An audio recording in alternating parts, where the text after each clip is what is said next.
Next to our stage, and I love this story, ladies and gentlemen, Gerry Bogacz.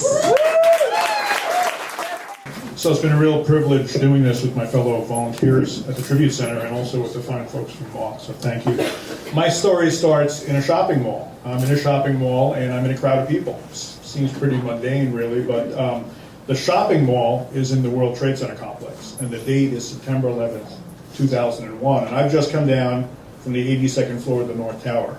And I'm with a group of people and we're trying to get to this escalator, which isn't running, it's stationary, to go up and exit out onto Church Street.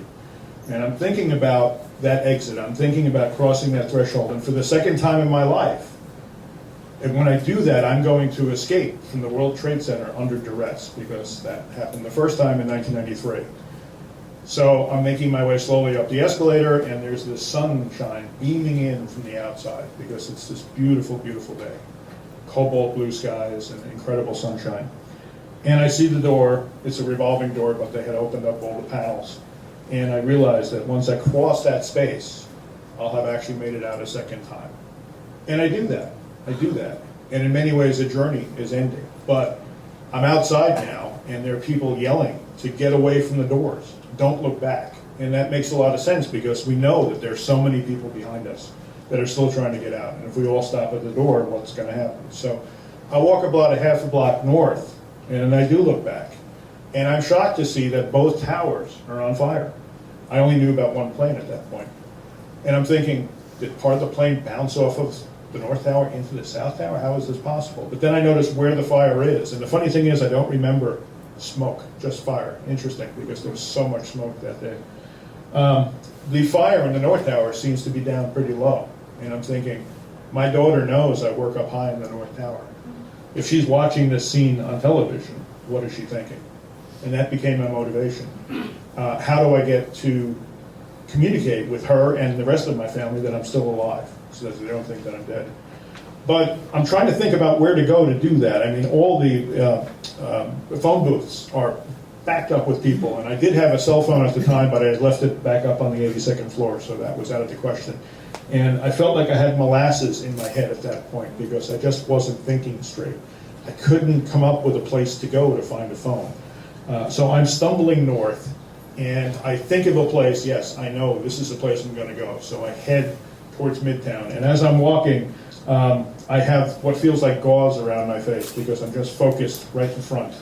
And for the first time in my life, I'm actually in two places at once, because I'm disassociated. I am looking at myself walking, and I'm also in myself walking at the same time. And I'm noticing that as I'm stumbling forward, there are some people in an exodus from the Trade Center, and there are other people who seem to be going about their business. And I think this is really strange, given that what's happening behind me. So I keep walking north and finally do get to Midtown, and I noticed that around 34th Street, I happened to look to my right, and what's there but the Empire State Building, and I thought, gee, this is a place I really don't want to be right now. But the office where I knew some people was right around the corner on 35th Street, and I go into that office, and I get into the elevator, and I kind of slump against the side of the elevator, because at that point, the adrenaline's coming down, and I'm starting to begin to shut down in many ways. And I'm slumped against the elevator, and these two people get in at a lower floor, and they start talking to each other. And again, they're talking about what they're doing that night and just normal things. And I'm struck by, I'm standing here in this situation, and they're talking about life as if nothing's happening, and we're really separated by a gulf.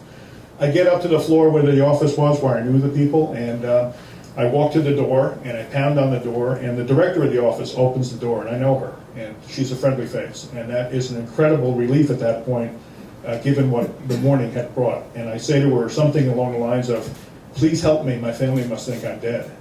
And she helps me. She cares for me. She cares for me very deeply at that point. She works to get a phone call. I finally did get a phone call to my sister at about 11:30 that morning, because the lines were all down, and I was able to get a message to my wife, and finally to the school that I was okay. She sat with me. She got me some food. Apparently at one point I started to fall asleep at a desk there, again starting to shut down. But I knew that there was still more to go. First of all, getting home was important, but also getting my daughter. Her school was at 96th Street. And of course my wife back then worked in New Jersey, and she was trapped there because all the bridges and tunnels were closed. So I bid farewell to the woman who helped me at the office, and I started to walk north to 96th Street. And strange scene in Manhattan. Again, beautiful skies, but fighter jets in the sky, fighter jets over Manhattan. Think about that. And people walking everywhere, but no cars, no buses, just people walking everywhere. I remember seeing a church somewhere around Fifth Avenue, just south of Central Park. And over the announcement board, somebody had put up a handwritten sign that said prayer service, 2 p.m. And I remember staring at that and being somehow very moved by that, because I'm starting to think, this isn't just happening to me. This is happening to everybody, everybody. So the size of this thing is starting to sink in.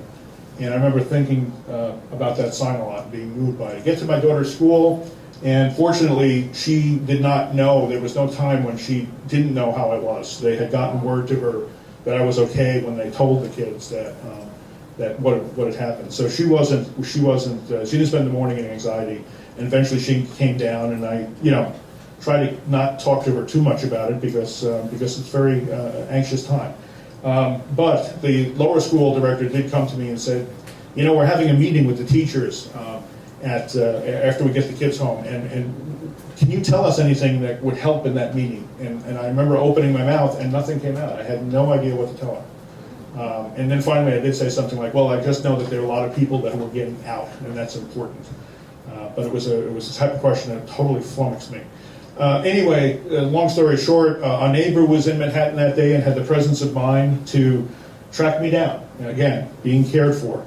Track me down and drive us back to the North Bronx where I live. And we finally got in the house around 5 o'clock. And my wife had made it back because the Tappan Zee Bridge was open. So she managed to circle around and come down through Westchester. And she was there. We embraced, of course. A neighbor was there. The neighbor's wife was there.